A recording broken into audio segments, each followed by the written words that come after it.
नमस्कार दोस्तों, स्वागत है आप सभी का आपके अपने यूट्यूब चैनल लर्निंग मातृभाषा हिंदी में। दोस्तों, आज हम बात करेंगे सीबीएसई क्लास 9 हिंदी कोर्स ए रिवाइज सिलेबस की। सीबीएसई ने जो 9th क्लास का सिलेबस जो है जो रिवाइज किया है उसके बारे में हम चर्चा करेंगे, क्योंकि बहुत सारे बच्चे ऐसे हैं जो कंफ्यूज हैं सिलेबस को लेकर के कि क्या सिलेबस रहेगा, क्या पेपर पैटर्न रहेगा। तो उस पर हम चर्चा करेंगे। तो आज की वीडियो हमारी जो है इसी पर आधारित होगी। तो चलिए, स्वागत है आप सभी का। तो दोस्तों, जैसे कि आप देख पा रहे हैं उस स्क्रीन, पहले भी हमारे पास अपठित गद्यांश हुआ करता था। तो अब भी जो पहले नंबर पर आप देख पा रहे हैं यहाँ पर अपठित गद्यांश चिंतन क्षमता एवं अभिव्यक्ति कौशल पर अति लघुतरात्मक एवं लघुतरात्मक प्रश्न पूछे जाएंगे। ठीक है, इसमें क्या होगा, आपके पास एक अपठित गद्यांश दिया होगा जो 100 से 150 शब्दों के। आपने जो है एक क्वेश्चन 2 नंबर का होगा, और दो जो क्वेश्चन थे वो एक नंबर के रहेंगे, और 4 जो क्वेश्चन हैं वो 8 नंबर के रहेंगे। तो टोटल ये जो है आपको 10 नंबर का पूछा जाएगा। तो पहले जो ये आता था वो आता था 8 नंबर का, 8 अंक का ये पहले होता था। ठीक है, लेकिन अब इसको जो है बढ़ा करके 10 अंक का कर दिया है। 10 अंक का अब ये हो गया है। इसके बाद हमारे पास जो सेकंड क्वेश्चन होता था पहले, वो होता था अपठित काव्यांश पर आधारित, और उसके जो अंक होते थे वो होते थे 7 अंक, यानी 7 नंबर का होता था। तो उसको सीबीएसई ने इस जो रिवाइज सिलेबस है इसमें से उसको हटा दिया है। तो अब वो नहीं आएगा, आपके पास केवल जो है अपठित गद्यांश ही रहेगा। तो ये ध्यान रखना आप लोग जो है, पद्यांश की आपने तैयारी नहीं करनी है, अपठित गद्यांश आपके पास रहेगा। और इसमें जो है 4 क्वेश्चन जो हैं वो आपके पास 2-2 नंबर के रहेंगे, यानी 8 नंबर के ये हो जाएंगे। और जो 2 क्वेश्चन रहेंगे वो आपके पास 1-1 नंबर के रहेंगे। तो ये आपके पास टोटल जो है 10 नंबर का होगा। ठीक है, तो ये खंड क में ही रहेगा, 4 खंडों में विभाजित होगा प्रश्न पत्र आपका। दूसरे नंबर पर जो खंड ख होगा उसमें आपकी जो है प्यारे बच्चों व्याकरण जो है, खंड ख में हमारी क्या होती है, व्याकरण रहेगी। तो व्याकरण भी जो है वो पहले हमारी जो है 15 अंक की होती थी। ठीक है, उसमें हमारे पास उपसर्ग प्रत्यय 4 के थे। इसी प्रकार से हमारे पास जो अर्थ के आधार पर वाक्य भेद थे वो भी 4 अंक के थे। अलंकार हमारे 4 अंक के थे, लेकिन जो समास थे वो 3 अंक के हुआ करते थे। लेकिन अब जो है जो नया हमारे पास जो रिवाइज होकर आया है इसमें जो आपकी रहेगी, आप देख पा रहे होंगे यहाँ पर जो उपसर्ग जो है हमारे 2 अंक के रहेंगे, प्रत्यय हमारे 2 अंक के रहेंगे, और समास भी जो है वो 3 की बजाय अब जो है 4 अंक के रहेंगे। समास भी कितने के हो गए, 4 के हो गए। तो 4 के ये हो गए और 2-2 अंक के ये हो गए, तो ये हमारे पास 8 अंक का हो जाता है। यानी टोटल जो व्याकरण अब आपकी रहेगी वो 16 नंबर की हो जाएगी। पहले ये 15 नंबर की होती थी, ध्यान से समझिएगा। ठीक है, पहले ये 15 अंक की होती थी, लेकिन अब व्याकरण जो है वो 16 अंक की रहेगी।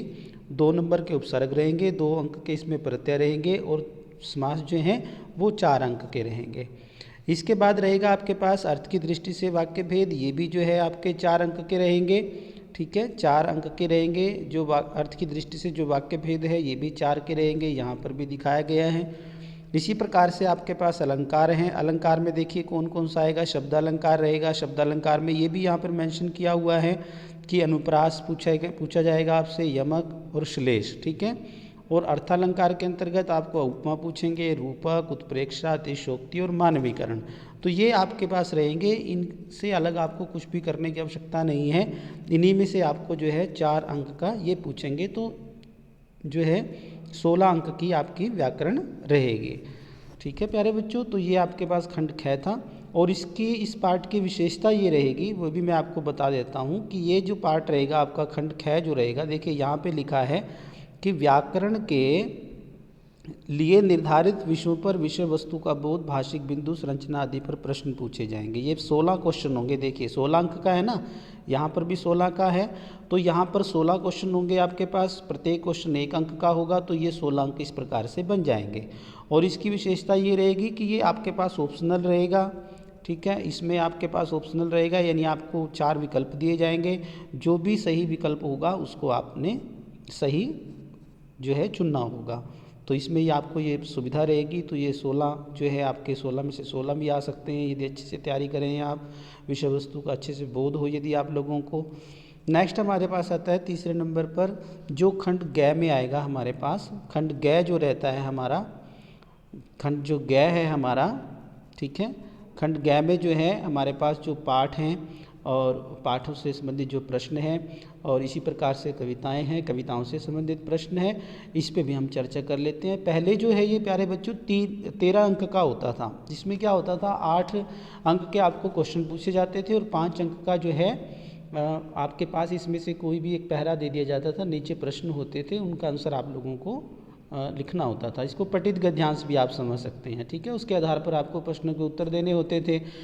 तो अब जो है इसमें भी एक अंक जो है वो बढ़ा दिया है। पहले अब 13 के हुआ करते थे दोनों पार्ट, अब ये 14 नंबर के रहेंगे, यानी 14 जो है मार्क्स का ये रहेगा आपके पास। अब देखिए पूछेगा क्या, वो भी देख लीजिए एक बार। यहाँ पर ये कहता है कि खंड ग में ये रहेंगे कि क्षितिज से निर्धारित पाठों में से गद्यांश के आधार पर, देखिए गद्यांश के आधार पर पूछेगा, ठीक है। गद्यांश के आधार पर विषय वस्तु का ज्ञान बोध आपको होना चाहिए, अभिव्यक्ति आदि पर 3 प्रश्न पूछे जाएंगे। देखिए लिखा हुआ है कि 3 प्रश्न आपसे पूछे जाएंगे, यानी सबसे पहले आपको किसी भी एक पाठ, जो भी आपके पाठ हैं जो पाठ्यक्रम में है, उनको जो है उनमें से किसी एक पहरे को दे दिया जाएगा, एक गद्यांश को दे दिया जाएगा। उसके आधार पर आपसे केवल 3 प्रश्न पूछे जाएंगे, ठीक है। और यहाँ पर देखिए ये तीनों प्रश्न जो हैं वो प्रत्येक प्रश्न 2 अंक का होगा। तो ये कितने का हो जाएगा हमारे पास, 6 नंबर का हो जाएगा, ठीक है। 2 3 6 हो गया, तो ये 6 अंक का हो जाता है। इसके बाद ये कहेगा, ये दूसरे में पूछेगा ये कि जो आपके पाठ हैं उसी में से आपको ये 5 प्रश्न दे देगा। देखिए यहाँ पर लिखा भी है इसने कि क्षितिज से निर्धारित गद्य पाठों के आधार पर विद्यार्थियों की उच्च चिंतन क्षमताओं एवं अभिव्यक्ति का आकलन करने हेतु आपसे 4 प्रश्न पूछे जाएंगे। कितने प्रश्न पूछे जाएंगे, 4, लेकिन ये विकल्प सहित होंगे। विकल्प सहित माने क्या होगा, आपको 5 प्रश्न दिए जाएंगे, इसमें आपको 5 प्रश्न पूछेंगे, यानी 5 प्रश्न आपको दे दिए जाएंगे, 5 में से आपको कोई 4 करने होंगे। तो ये आपके पास विकल्प सहित रहेगा। प्रत्येक क्वेश्चन जो है वो 2 अंक का होगा, 2 नंबर का होगा, तो 8 अंक का ये हो जाएगा, ठीक है। फिर खंड ग में ही हमारे पास रहेगा काव्य खंड, और काव्य खंड में भी उसी प्रकार से ये पूछेगा, जैसे इसने यहाँ पर बताया भी है कि क्षितिज से निर्धारित कविताओं में से काव्यांश के आधार पर आपसे 3 प्रश्न पूछे जाएंगे। जैसे उसमें भी 3 प्रश्न पूछे थे, इसमें भी ये 3 प्रश्न पूछ रहा है। जो कविताएं हैं आपकी, उसमें से कोई एक पहरा आपको दे दिया जाएगा, कोई काव्यांश जो है आपको दे दिया जाएगा, और उसमें जो है नीचे 3 प्रश्न पूछेगा। प्रत्येक प्रश्न जो है वो 2 अंक का रहेगा, तो ये आपका 6 अंक का हो जाएगा, ठीक है प्यारे बच्चों। नेक्स्ट हमारे पास जो है फिर उसी तरीके से जैसे गद्यांश में पूछा था, वैसे ही एक क्षितिज से निर्धारित कविताओं के आधार पर विद्यार्थियों का काव्यबोध परखने हेतु यहाँ पर 4 प्रश्न पूछे जाएंगे, यानी 4 प्रश्न आप लोगों को करने होंगे, ठीक है। प्रत्येक क्वेश्चन जो है वो 2 अंक का रहेगा, और ये भी विकल्प सहित होगा, यानी इसमें आपको 5 प्रश्न मिलेंगे। 5 प्रश्नों में से आपको कोई 4 प्रश्न जो है वो करने होंगे, 4 प्रश्नों को उत्तर देना होगा, तो ये आपका 8 अंक का ये हो जाता है, ठीक है। खंड ग में ही आपके पास जो रहेगा, जो आपकी पूरक पाठ्य पुस्तक है जिसका नाम है कृतिका भाग 1, उसमें जो आपके 3 पाठ हैं, उसमें आपके पास रीढ़ की हड्डी है और मेरे संग की औरतें हैं, माटी वाली है, ये 3 जो पाठ हैं आपके, इसमें जो है वो आपसे ये कहता है कृतिका के आधार पर जो है, कृतिका के निर्धारित पाठों पर जो भी निर्धारित हैं, यानी जो 3 पाठ आपके निर्धारित किए गए हैं, उन पर आपसे ये 2 प्रश्न पूछे जाएंगे। कितने प्रश्न पूछे जाएंगे, 2, लेकिन इसमें भी विकल्प सहित होगा, यानी आपको 3 प्रश्न दे दिए जाएंगे प्रश्न पत्र में, आपको उन 3 प्रश्नों में से कोई 2 प्रश्न करने होंगे, और प्रत्येक जो प्रश्न होगा वो 3 अंक का होगा। तो 2 प्रश्न करने हैं अटैम्प्ट आप लोगों को, तो 3 2 6 नंबर का ये आपका कृतिका में से आएगा, ठीक है। फिर जो भी आपको लगता है कि इम्पोर्टेंट प्रश्न हैं और जो पीछे पूछे गए हैं CBSE में 2015 में, 16 में, 17 में, 18 में, इस प्रकार के क्वेश्चनों को आप जो है ढूंढें, उन्हीं की तैयारी करें, उन्हीं में से आपको प्रश्न पूछे जा सकते हैं, ठीक है। तो ये रहेगा आपके पास। इसके बाद नेक्स्ट आपके पास आ जाएगा खंड घ आ जाएगा, खंड घ कौन सा आ जाएगा, खंड घ आ जाएगा। 4 खंडों विभाजित होगा प्रश्न पत्र, तो चौथा जो खंड रहेगा हमारा, इसमें आपके पास देखिए क्या चेंजेज हुए हैं वो भी आप ध्यान दीजिएगा।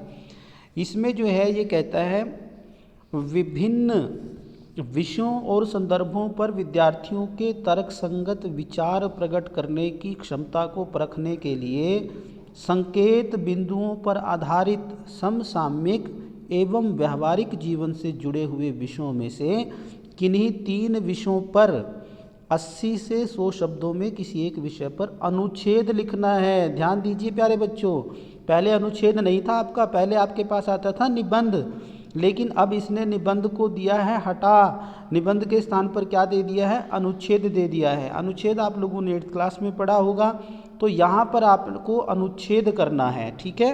कितने शब्दों में करना है, 80 से 100 शब्दों में करना है। और दूसरा ये समसामयिक हो सकते हैं या व्यवहारिक जीवन से जुड़े हुए हो सकते हैं, तो इन अनुच्छेदों को आपने लिखना है। कोई भी आपसे 3 आपको दे देगा, वो 3 इसने कहा है कि 3 आपको दे दिए जाएंगे। 3 विषयों में से किसी एक विषय पर जो है आपको अपना अनुच्छेद लिखना होगा और इसकी शब्दों की संख्या 80 से 100 तक रहेगी। प्रत्येक जो आपका अनुच्छेद रहेगा उसके अंक जो है 5 निर्धारित किए गए हैं। ये 5 अंक आप देख पाते हैं यहाँ पर 5 अंक का रहेगा, ठीक है। तो निबंध नहीं करना है आप लोगों को, अनुच्छेद की तैयारी करनी है। और शब्द भी इसने दे दिए हैं, 80 से 100 शब्दों में लिखना है, ठीक है। किन टॉपिक पर पूछा जाएगा वो भी इसने बता दिया है कि समसामयिकी, और समसामयिकी माने जो आजकल की जो घटनाएं हैं या व्यवहारिक जीवन जो बिहेवियर वाइज जो भी हम करते हैं अपने जीवन में, उस प्रकार से जैसे हम कह सकते हैं कि नदी का दुख या नदी की आत्मकथा, या इस प्रकार से समाचार पत्र की आत्मकथा, इस प्रकार से कोई भी आपको टॉपिक वो दे सकता है।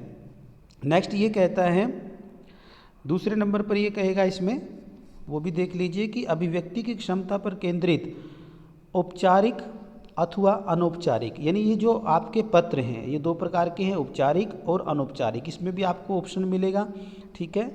एक पत्र आपको औपचारिक दे दिया जाएगा, एक आपको अनौपचारिक दे दिया जाएगा। दोनों पत्रों में से कोई एक पत्र आप लोगों को करना होगा और ये 5 अंक का रहेगा। ये पहले भी 5 ही अंक का आता था, तो इसमें कोई किसी प्रकार का बदलाव नहीं है।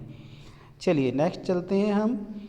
नेक्स्ट ये कहता है किसी एक विषय पर जो है संवाद लेखन करना होगा। देखिए यहाँ पर भी आपको जो है ऑप्शन दे दिए जाएंगे, विकल्प सहित लिखा हुआ है कि आपको जो है 2 ऑप्शन दे दिए जाएंगे और उन दोनों में से किसी एक विषय पर आपको संवाद लेखन करना होगा और ये संवाद लेखन जो है वो आपका 5 अंक का रहेगा।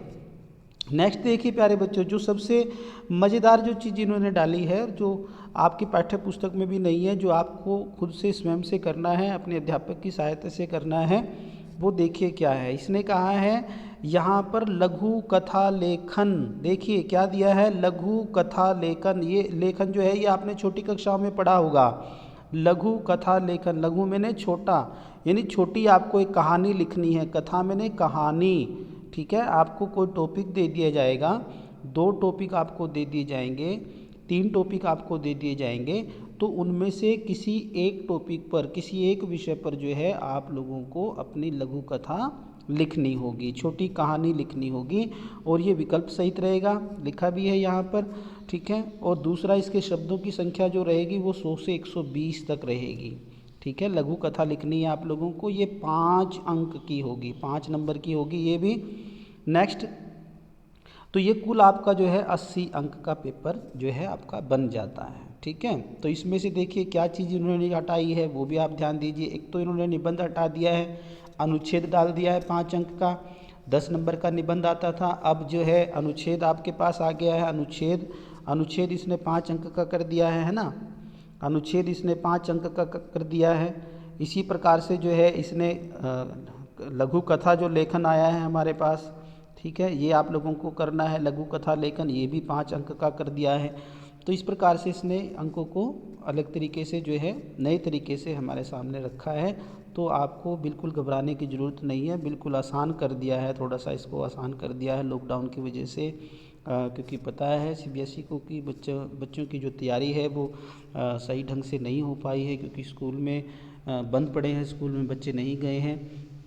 तो आप लोगों ने जो है इसके समझ करके अच्छे से और अपनी तैयारी जो है वो करनी है। और अपने दोस्तों के साथ भी इस वीडियो को साझा करना है ताकि उनका वो भी समझ पाएँ कि कैसे किस प्रकार से जो है पेपर पैटर्न रहेगा। ये सब तरीका आपको बता दिया है, क्या क्या चेंजेज हुए इस पर हमने बात की है। तो बहुत बहुत धन्यवाद आप सभी का। यदि आपको वीडियो अच्छी लगी है तो लाइक करें, शेयर करें एंड सब्सक्राइब करें। थैंक यू, बहुत बहुत धन्यवाद।